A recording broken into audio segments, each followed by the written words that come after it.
그러니까 하고 한번 인사합시다.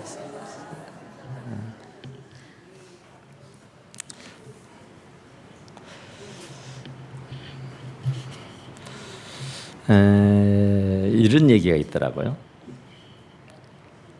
할머니 되시는 분이 교회를 나왔어요. 교회를. 그런데 그분 아드님이 어머니한테 신신당부를 했어요. 어머니는 어디를 가든지 핸드폰을 꼭 쥐고 다니십시오 그랬어요. 핸드폰을 꼭 어디를 가든지. 그래서 이 할머니는 언제나 그 아들의 말을 듣고 핸드폰을 꼭 손에 쥐고 다녔습니다. 그런데 교회를 가보니까 교회에서는 핸드폰을 가져오지 말아요. 그러니까 그래도 이 할머니는 목사님의 100마디 말보다 아드님의 한마디가 더 귀하게 들려졌어요. 그래서 그날도 역시 핸드폰을 가지고 교회로 왔습니다. 성경책은 안 가져왔지만 성경책은 안 들고 와도 핸드폰은 꼭 손에 꼭 쥐고 왔단 말이에요. 그런데 아니나 다를까 예배를 항상 이렇게 드리고 있는 중인데 어디에선가 닐리리야 하는 노래가 막 가만히 보니까 그 할머니 핸드폰에서 울리는 소리요. 그러니까 목사님 설교를 하다가 마다 못하고는 막 야단을 쳐요. 아니 핸드폰 가져보지 말라니까 또 핸드폰을 가져와서 예배를 망치느냐고. 제발 좀 핸드폰을 가져오지 말라고 막 한참을 떠들고 얘기를 하는 거예요. 그러니까 그 할머니가 얼마나 막 무안하겠어요. 아들이 절대로 가지고 다니라 했는데. 근데 목사님이 그 핸드폰을 가지고 왔다고 막 야단을 치니까 얼굴이 뻘게 가지고 어쩔 줄 몰라서 안절부절하는 거예요. 그때였어요. 또다시 어디에선가 벨소리가 들리는 거예요. 막 요란스럽게 벨소리가 막 울려요. 그러니까 또 목사님 더 화가 나죠. 지금 그렇지 않아도 지금 시끄럽다고 왜 가져왔냐고 야단을 치는데 또 어디에선가 막 야단을 치는 거예요. 그러니까 교인들이 눈이 동그래가지고 목사님을 보는 거야. 그게 이 사람들이 왜 나를 보지? 하고 보니까 자기 윗 호주머니에서 막 소리가 나.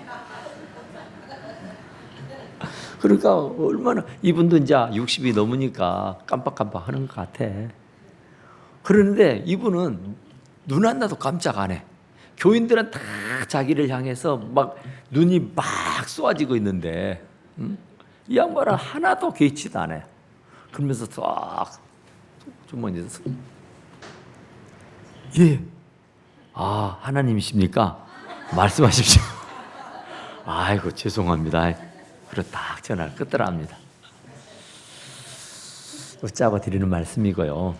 오늘 하나님 말씀은 기가 막히잖아요. 율법은 완전하다. 그러니까 영혼을 소생시킨다. 이 증거도 율법도 교훈도 또 경유하는 말씀도 법도도 전부 다 하나님 말씀을 뜻하는 겁니다. 하나님의 율법, 여호와의 율법, 그것은 완전하다. 그래서 영혼을 소생시킨다. 다시 예전 오리지널, 그러니까 하나님이 에덴 동산에서 인간을 만드시고 하시는 말씀이 보시기에 심히 좋았더라 했던 것처럼 진짜로 하나님이 보시고 심히 좋아하셨던 그 모습으로 회복시키는 것이 소생케 한다는 말입니다. 그러니까 하나님의 말씀이 그렇다는 거예요. 하나님의 말씀이 들어가면은 소생한다고. 옛날 그 아름다웠던 모습으로 정말로 그 보기에 심히 좋다고 했던 그 모습으로 하나님의 말씀이 없으니까 진짜 사람의 인간성이 말이 아니에요. 하나님의 말씀이 없다 보니까 이게 진짜 사람인가 하는 경우들이 덜어 생겨요. 얼마나 욕심이 많든지, 얼마나 이기적인지, 얼마나 혈기가 많은지, 얼마나 비양심적이고 비도덕적이고 비윤리적인지, 이건 하나님이 지었고 만드시고 보기에 좋았더라 그런 사람의 모습인가 할 때가 정말 많아요. 그런데 그 아는 사람에게도 하나님의 말씀이 들어가면은 원래의 모습으로 오리지널 그 인간의 모습, 하나님의 형상을 본떠서 하나님이 보시기에 심히 좋더라고 만드셨던 그 모습으로 완전히 회복해 되는 놀라운 역사가 있게 되는 줄로 믿습니다. 개가 천성은요 하나님 말씀으로밖에 가능하네요. 사람은 얼마나 못됐는지요. 양심도 없고 도덕도 없고요.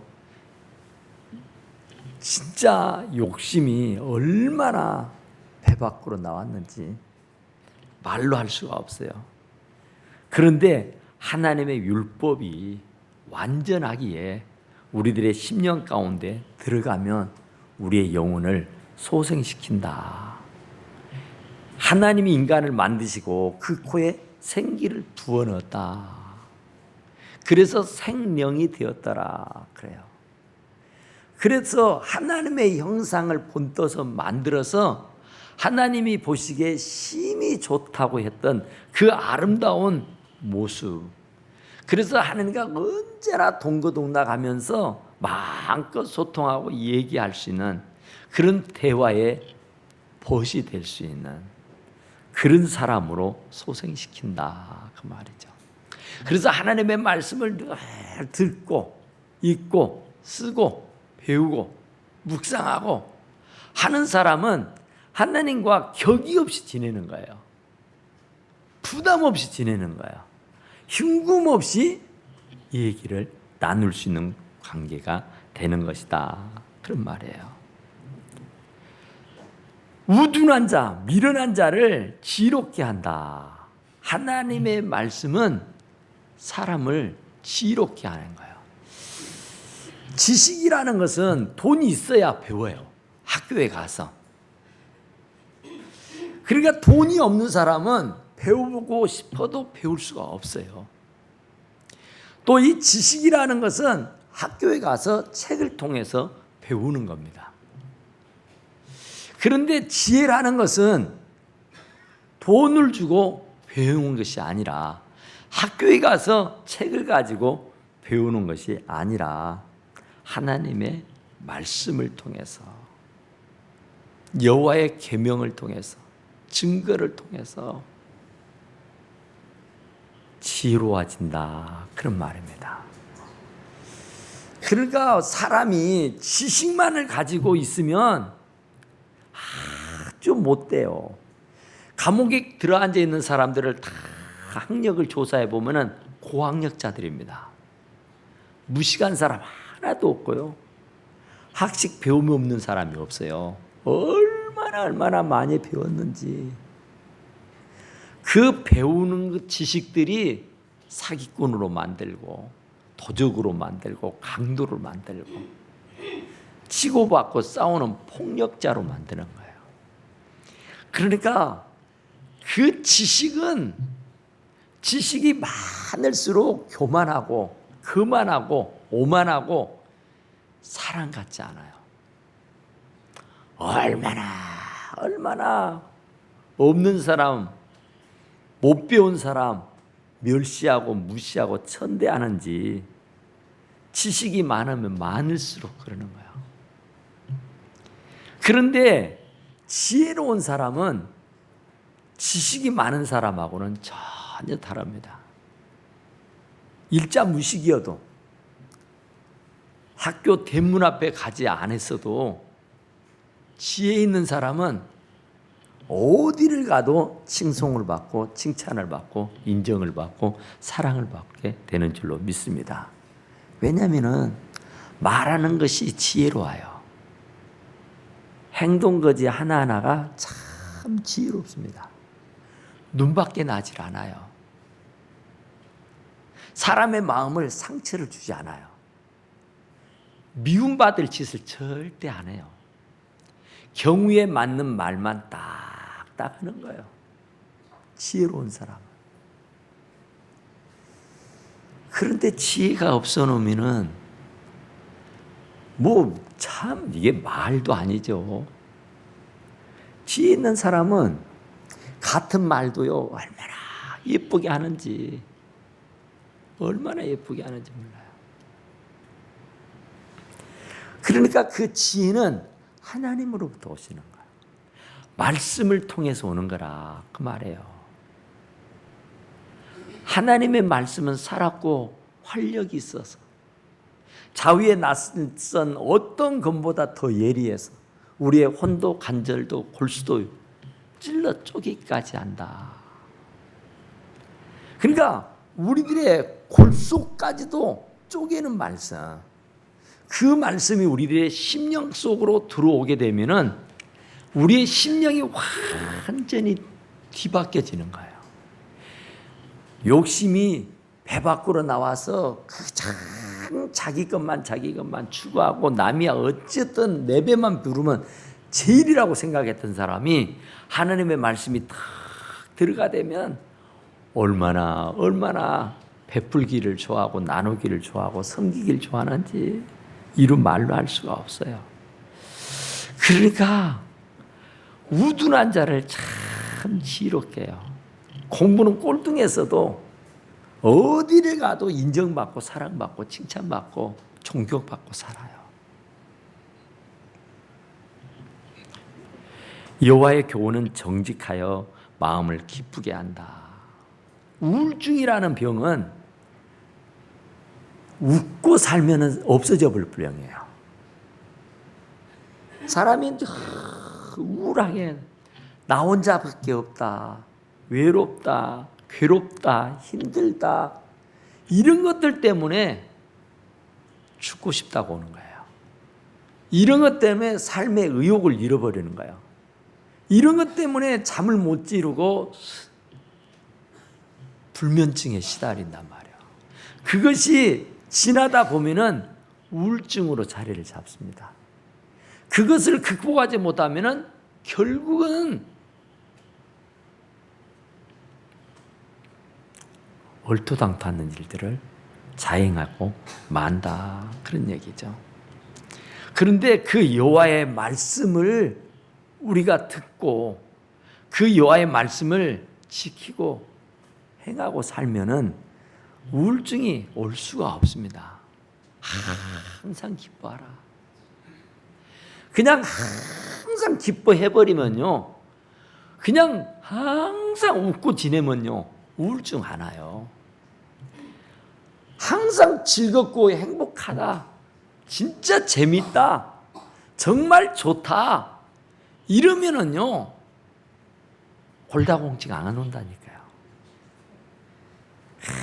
그냥 오만 근심 걱정을 혼자 다 끌어안고 한순간 눈물과 아픔과 고통으로 사니까 그 못된 우울증이 오는 거란 말이에요. 그러니까 여호와의 교훈, 여호와의 말씀은 우리의 마음을 더 기쁘게 해요. 생기를 북돋아 주니까. 여호와의 말씀은 힘이요 그잖아요. 우리들의 힘. 좌절과 낙담과 실망 중에 있는 사람들에게 힘을 북돋아 준다니까요. 쓰러지고 자빠지고 넘어져 있는 사람을 다시 투닥거리면서 이렇게 세워주는 게 하나님의 말씀입니다. 그러니까 그 하나님의 말씀은 내 발의 등이요, 내 길의 빛이요. 그러니까 그 여호와의 말씀을 내 가슴에 탁 품고 가면은 길이 보여요, 길이. 참 우리가 한치 앞을 내다볼 수가 없어서 답답하고 한치 앞을 알 수가 없으니까 참 괴로운 것이지, 앞으로 나의 갈 길이 환히 열렸다면, 내 가는 거리가 그 앞길이 환히 밝혀 보인다면 얼마나 좋겠어요. 탄탄대로 승승장구만 할 수 있다면, 사건이 없고 사고가 없고 고민이 없고 걱정이 없다면, 아픔과 괴로움이 없다면 얼마나 좋겠냔 말이에요. 이 좋은 세상에서. 그러니까 여호와의 교훈이, 여호와의 말씀이 우리들에게 기쁨을 안겨준다 그 말이에요. 여호와의 말씀이 항상 기뻐하라 하잖아요. 뭔 일을 당했든지 기뻐하라. 그러면 또 다른 기쁨이 찾아오게 되는 줄로 믿습니다. 그러니까 여호와의 말씀이 우리들의 눈을 밝혀준다. 눈이 감겨버리면 이거 진짜 아니잖아요. 캄캄해서 한 치 앞을 내다볼 수가 없다면 얼마나 답답합니까? 안경을 써보지 않는 사람들은 그 모를 거예요. 안경을 쓰고 사는 사람들은요, 진짜 눈의 소중함을 너무나도 잘 알아요. 안경이 그나마 있으니까 참 감사하지요. 이 안경마저도 없다면 얼마나 답답해요. 진짜로 아니잖아요. 그런데 바로 여호와의 말씀은 우리들의 눈에 안경 같은 것이다. 그 여호와의 말씀은 우리들의 눈을 환하게 밝게 비춰준다. 그런 얘기예요. 서치라이트, 헤드라이트, 아주 큰 빛을 비춰서 우리들의 갈 길을 환히 비춰준다. 그래서 내가 어디로 가야 할지 그걸 밝히 깨달아 알 수 있도록 해주는 게 하나님의 말씀이다. 그런 얘기예요. 그러니까 하나님의 말씀을 들고 가면은 걸려 넘어질 일이 없어요. 수렁에 빠질 일이 없어요. 자빠지고 넘어질 일이 없다니까요. 깜깜하니까 헛디뎌서 낭떠러지로 떨어지는 것이고, 깜깜해서 앞을 볼 수가 없으니까 전봇대에 부딪혀서 이마가 깨지는 것이고, 앞이 칠흑같이 깜깜해서 웅덩이가 있는데도 불구하고 처벅처벅 걸어가다가 웅덩이에 빠져 죽는 거예요. 그러니까 아무리 세상이 어렵고 힘들고 괴롭다고 해도 하나님의 말씀을 들고 가면은요, 길이 보이는 줄로 믿습니다. 하나님의 말씀 없이 가니까 눈이 어두워서 소경이 되어서 길을 가면 얼마나 힘들고 어렵겠어요. 그런데 그 말씀을 딱 들이들고 가면은 그게 라이트가 되는 거예요. 그것이 우리들의 앞길을 환히 밝혀 보여주는 줄로 믿습니다. 또 여호와의 말씀은 진실하다. 거짓이 없어요. 1.1획도. 세상의 학문 지식이라는 것은요, 얼마나 자주 바뀌는가요? 핸드폰도 뭐 몇 개월 지나면 또 새로운 신제품이 나와서 더 좋은 것이 나와서 그냥 구닥다리를 내다 버리기도 하잖아요. 세상의 학문이라는 것, 지식이라는 것도 마찬가지잖아요. 한 권의 책을 어떤 저자가 심혈을 기울여서 썼다고 합시다. 그러면 그것이 얼마나 가는가요? 1년 지나고 나면 또 보증판이라고 해서 더 보완을 하고 빼고 넣을 것을 해가지고 새로운 책으로 또 출간해 내야 합니다. 왜냐하면 지식은 자꾸 변한다니까요. 시간이 가고 세월이 가면은 이게 새로운 신지식이 아니 돼 버려요. 또 다른 새로운 지식을 거기에 가미를 시켜야만 하는 거예요. 아무리 신기한 책이라도 다시 보완을 해서 내야 돼요. 다시 그걸 없애고 새로운 책으로 만들어내야만 한단 말입니다. 그런데 하나님의 말씀은 1.1획도 넣고 뺄 수가 없어요.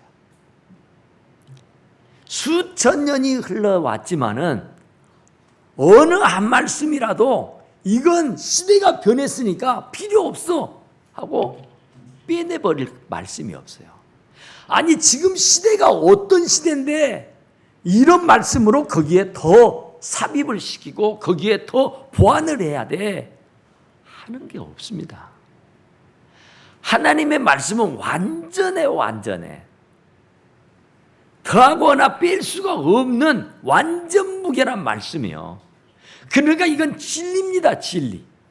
아무리 똑똑하고 유능하고 학식과 배움이 많은 석박사라도 하나님의 말씀에 시비를 거는 사람이 없습니다.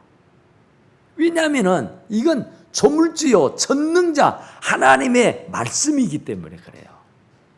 전능하신 분이 하시는 말씀이기 때문에 이 말씀은 아무리 세월이 수천 수억만 년을 흐른다 해도 이 말씀은 여전히 진리인 줄로 믿으시기 바랍니다.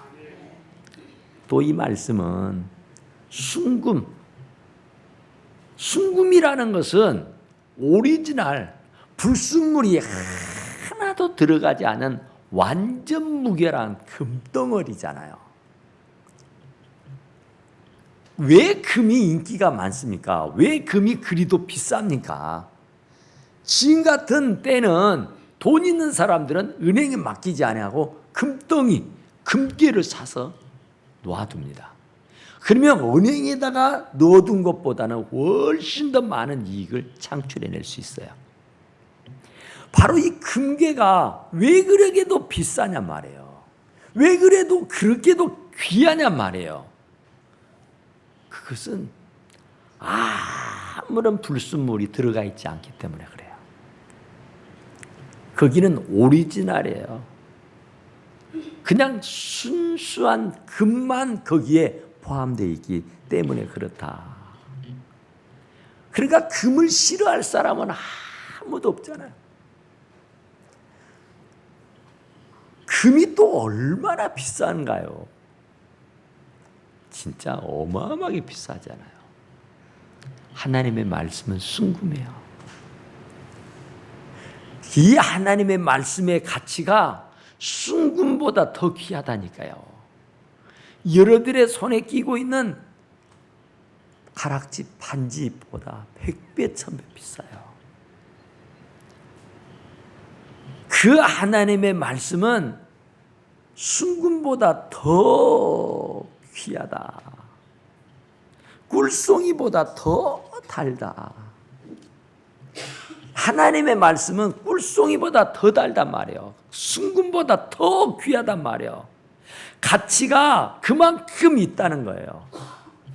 금괴, 금덩어리가 참 가치가 있는데 그것보다 더 가치 있는 것이 하나님의 말씀이라고요. 그 하나님의 말씀은 꿀송이보다 더 달대요. 우리가 입으로 들어가는 것 중에 제일 맛있는 것을 뭐라 그래요? 꿀맛 같다. 그래요. 꿀맛 같다. 얼마나 맛이 좋으면 최고의 맛있는 음식을 우리가 논할 때 꿀맛 같다 그래요.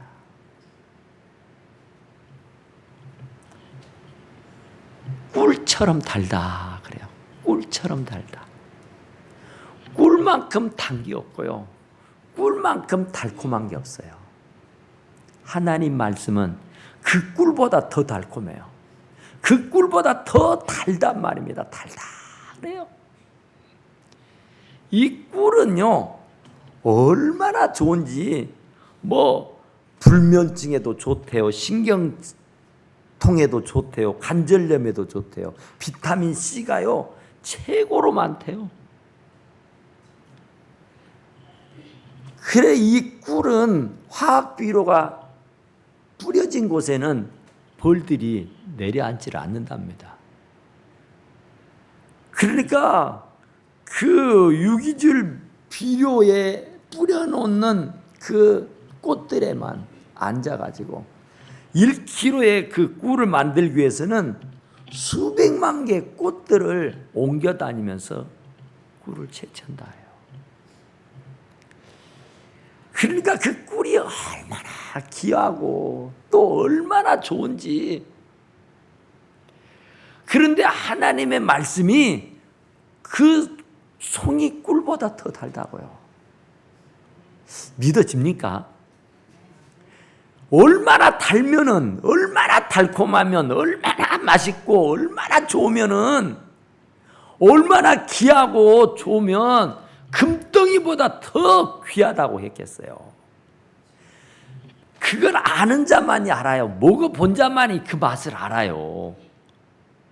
그런데 이 하나님의 말씀이 하나님께서 우리들에게 그렇게 말씀하는 거야.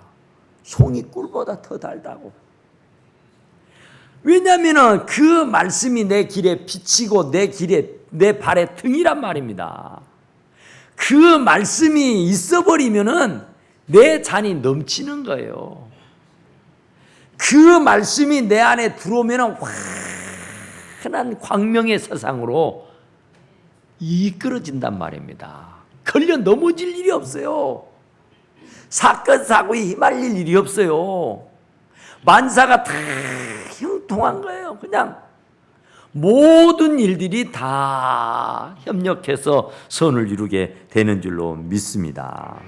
그러니까 하나님의 말씀을 읽으면 막 짜증이 나고, 하나님의 말씀을 들으면 잠이 오고, 하나님의 말씀을 들으면 막 신경질이 난다. 이러면 참 이게 큰 문제입니다. 세상에 꿀을 먹으면서 막 짜증내고 신경질 부리고 막 일을 가는 사람이 있습니까? 제가 언젠가 말씀드렸잖아요. 제가 신학교를 다닐 때 제 친구가 아버지가 장로님이었는데 순천에서 꿀을 재배하더라고. 저희 이제 그 집을 처음으로 이제 초대를 받아서 이렇게 갔어요. 자기 집 한번 가자 그래서 갔어. 근데 그때 마치 아버지가 그 꿀을 따더라고요. 그러면서 저는 솔직히 그때 아마 꿀을 처음 봤을 거예요. 아마 제 기억에 그때 처음으로 꿀을 먹어본 것 같아. 꿀 돼지만 꿀꿀 그런 줄 알았는데, 야, 참 그 꿀을 처음 이렇게 보면서 언제 봤냐 듯이 내가 그 꿀을 막 엄청 먹었어요. 너무너무 다니까, 너무너무 달콤하니까, 이야, 진짜로 맛있더라고요. 그때 처음 먹어본데 얼마나 달콤했는지. 하나님의 말씀을 처음 대하고 나요. 그 말씀이 달콤해서, 그 말씀이 진짜로 달아서 막 핥아먹고 빨아먹고, 막 그 말씀이 막 그리워지고, 그 말씀이 막 좋아가지고 막 어쩔 줄 몰라. 어렸을 때 꿀단지를 얹어 놓으면은 그 꿀단지 깨트려 버리는 수가 있잖아요. 그거 먹고 싶어서. 엊그제도 그랬어요. 저희 식탁 위에 꿀 한 병이 있는데 집사람이 뭘 뜨고는 흘렀어. 얼른 핥아서 먹더니까 얼마나 달아요. 이 단 것을 왜 버려? 핥아 먹어도 달아요. 하나님 말씀이 그렇단 말입니다. 하나님 말씀이 그렇게 달콤해야 돼요. 하나님 말씀이 그렇게 달달해야 돼요. 하나님 말씀이 순금보다 더 가치 있다고. 나는 순금 뭐 서너 돈짜리, 아이고야, 막 목걸이를 막 이렇게 막 번쩍 하고 다니면 와, 부장 같다 그래요. 손에 막 반지를 막 뭐 이따만은 끼고 다니면 와, 부럽다 그래요. 그런데 그런 것은 이도 아니라니까요. 하나님 말씀은 순금보다 더 귀해. 그러니까 그 하나님의 말씀으로 다 무장하고 다니면은요, 물불이 두렵지 않고요, 금은보화가 부럽지 않단 말입니다. 할렐루야. 그러니까 우리는 금목걸이 하나 못하고 다녀도, 금반지 하나 손에 못 끼고 다녀도 하나님의 말씀을 딱 무장하고 가면은요, 진짜 멋진 사나이, 멋쟁이가 될 수 있게 되는 줄로 믿습니다. 그러니까 세상에 설탕은요, 많이 먹으면 당뇨가 오고 많이 먹으면 건강에 이상이 옵니다. 그래서 될 수 있으면 단 것 안 먹으려고 하잖아요. 조미료, 여러 화학 그런 것들을 이렇게 조제해 가지고 만들어오는 조미료는 먹으면 부작용이 생겨요. 그러니까 될 수 있으면 안 먹으려고요. 안 먹으려고. 몸에 안 좋으니까, 해로우니까. 하나님의 말씀은 꿀송이보다 더 달다니까요. 하나님의 말씀은 순금보다 더 귀하다니까요. 그러니까 하나님의 말씀은 막 먹고요. 하나님의 말씀은 절대로 먹어도 부작용이 안 생겨요. 배탈이 나지를 않습니다. 할렐루야. 그거 무거워서 막 치릉치릉 막 달고 다니고 막 고개가 땅으로 떨어지는 게 아니에요. 그 하나님의 말씀을 딱 무장하고 하면은요, 물불이 두렵지 아니하는 줄로 믿으시기 바랍니다. 그러니까 우리는 정말 주의 종이 이것으로 경고를 받고, 하나님의 말씀으로 경고를 받고, 하나님의 말씀은요, 살았고 생명력이 있어요. 좌우의 날선 어떤 것보다 더 예리해. 그래서 우리의 혼도 관절도 골수도 찔러 쪼개기도 해요. 하나님의 말씀은 검입니다. 검. 칼이요, 칼. 양날의 칼. 그것이면 다 잘라버리고 다 수술해버릴 수 있어요. 그게 바로 하나님의 말씀이다. 그런 얘기예요. 그런데 그 말씀이 곧 지킴으로 말미암아 내게 상이 크다. 그러니까 하나님의 말씀은 지키라고 준 거예요. 구슬이 서말이라도 꿰매야 되시 되죠. 하나님의 말씀이 아무리 진귀한 말씀이 우리들 앞에 펼쳐져 있을지라도 그 말씀을 지키고 행하고 사는 사람이 복이 있는 줄로 믿습니다. 그 말씀을 지키고 행하고 사는 사람들에게 하나님께서 복을 주신다. 그런 말씀이에요. 그러니까 우리는 절대로 하나님의 말씀을 가장 소중하게 여기시고 그 하나님의 말씀을 정말로 진귀하게 여겨서 그 말씀으로 힘을 얻어서 승리하고 살 수 있기를 간절히 축원합니다. 기도합시다. 오그라가시고 내려오신 우리 하나님, 우리 아버지 감사합니다.